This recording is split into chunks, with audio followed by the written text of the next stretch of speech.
अरे बच्चों, पिछले वीडियो में हम लोग सूरदास द्वारा रचित पद के बारे में पढ़े और उनका जीवन परिचय का अध्ययन किया।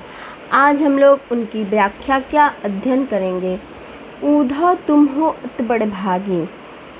यहाँ गोपियाँ उद्धव जी को कह रही हैं कि हे उद्धव, तुम बहुत भाग्यशाली हो। अति माने बहुत, बड़ी भागी मतलब भाग्यशाली हो। अपरस रहत स्नेह तगाते नाहिन मन अनुरागी।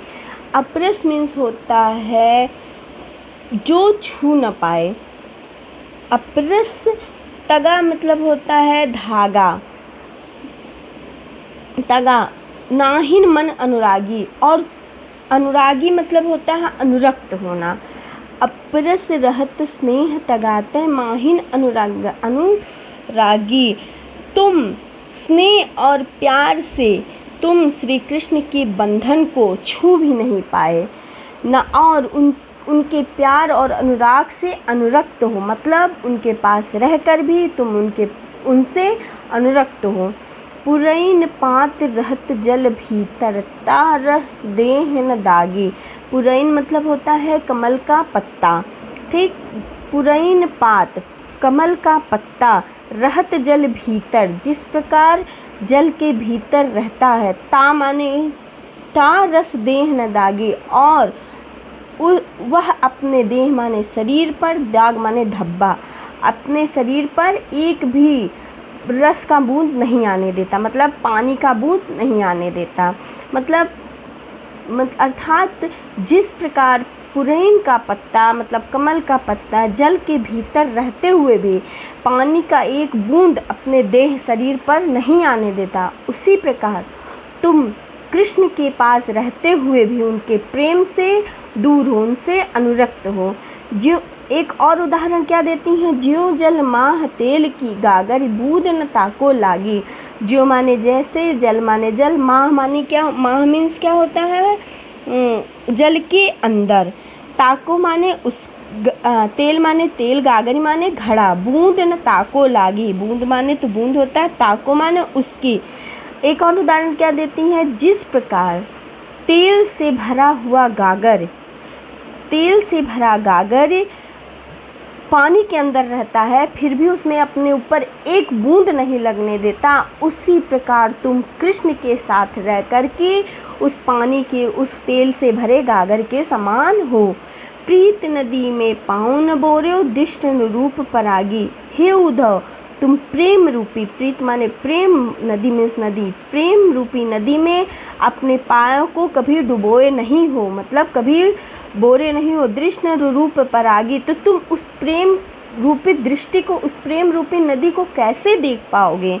मीन्स कभी तुम उस कृष्ण के प्रेम को क्या जान पाओगे। सूरदास अबला हम भोरी गुर चाटी ज्यों पागे। अंत में सूरदास जी क्या कहते हैं कि हे उद्धव, सूरदास हे उद्धव अबला हम भोरी। सूरदास जी उद्धव के माध्यम से क्या कहते हैं, अबला हम भोली, कि हम स्त्रियां जो हैं, हम गोपियां, अबला, अबला मीन्स कमज़ोर, जिनमें कोई शक्ति ना हो। हम भोली भाली स्त्रियां क्या हैं, कमज़ोर हैं। गुड़ चाटी जो पागी, गुड़ मतलब होता है गुड़, चाटी मतलब होता है चींटी या चींटा। ज्यों माने जैसे, पागी मतलब होता है चिपकना। जिस प्रकार गुड़ में चींटियाँ चिपक जाती हैं और वो कभी नहीं निकलती, उसी प्रकार हम लोग कृष्ण के प्रेम में लिपट गए हैं और जो कभी अब हम लोग छूट नहीं सकते। तुम उनके प्रेम को क्या जानोगी, क्योंकि तुम श्री कृष्ण के प्रेम में पड़ जाते तो तुम्हें भी विरह वेदना सहना पड़ता, जिस प्रकार हमको सहनी पड़ती है। इस प्रकार हे उद्धव, तुम अति बड़ भागी हो, अति भाग्यशाली हो कि तुम उनके उस प्रेम में से अनुरक्त हो, कि तुम्हें विरह वेदना नहीं सहना पड़ रहा है। अब हम दूसरे पद की व्याख्या करने जाना है, आप लोग ध्यान से देखिएगा। मन की मन ही माझ रही, मतलब इन पंक्तियों में गोपियाँ उद्धव से क्या कहती हैं कि मन की मन ही माझ रही, मतलब हमारे जो मन की इच्छाएं हैं, माज माने इच्छाएं, वो हमारे मन में ही रह गई। कहिए जाए कौन पे ऊधव। हे कृष्ण, वे कृष्ण से बहुत कुछ कहना चाहती हैं परंतु वे कह नहीं पाती। कहिए जाए कौन पे उद्धव। हे उद्धव, वे उद्धव से अपने संदेश को देने जाए कौन पे उद्धव ना ही परत मन रागी। हे उद्धव, जाके उनसे कह दीजिए कि हम अपने मन की बात अब किससे कहेंगे। अवधि आधार आस आवन की तन मन बिथा सही। हम उनके आने की आस को लेकर के तन मन बिथा सही, अभी तक बिथा माने दुख होता है, उनके आने की आस को लेकर के अपने तन मन में अभी तक उस बिथा को, उस दुख को सह रहे हैं। अब इन जोग संदेशन सुन सुन बिरहन बिरह दही। अब इस जोग के, इस ज्ञान जोग के संदेश को सुन करके बिरही बिरह दही मतलब हम क्या हो गए हैं, बिरह में, बिरह रूपी आग में जल रहे हैं। चहत हुतो गुहार जितहिते उतते धारी बही। हुति माने होता है आग। अब गोपियाँ क्या कहती हैं कि हम बिरह की आग में और भी जलने लगे हैं। ऐसे समय में कोई अपने रक्षक को ही पुकारता है परंतु हमारे जो रक्षक हैं वो आज हमारे दुख में नहीं है। सूरदास अब दीर धरहि क्यों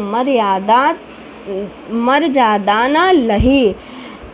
सूरदास जी उद्धव के माध्यम से गोपियों से क्या कहते हैं कि हे उद्धव, अब धीर धरें। धीर माने होता है धैर्य या धीरज। अब हम धीरज क्यों रखें, मर्यादा ना रही। जब वही अपने मर्यादा को नहीं रख रहे हैं तो अब हम धीरज क्यों रखें, कैसे रखें जब हमारी आशा का एकमात्र तिनका भी डूब गया। मतलब गोपियाँ ये कहना चाहती हैं कि प्रेम की मर्यादा की, प्रेम के बदले प्रेम ही दिया जाए परंतु श्री कृष्ण ने हमारे साथ क्या किया है, छल किया है। उन्होंने मर्यादा का उल्लंघन किया तो हम क्यों उनका मर्यादा करें। अगर वो हमसे झूठ बोलकर ना गए होते तो हम उनकी मर्यादा को रखते। नेक्स्ट वीडियो 2, तीसरा और चौथा हम पद नेक्स्ट वीडियो में पढ़ते हैं। धन्यवाद।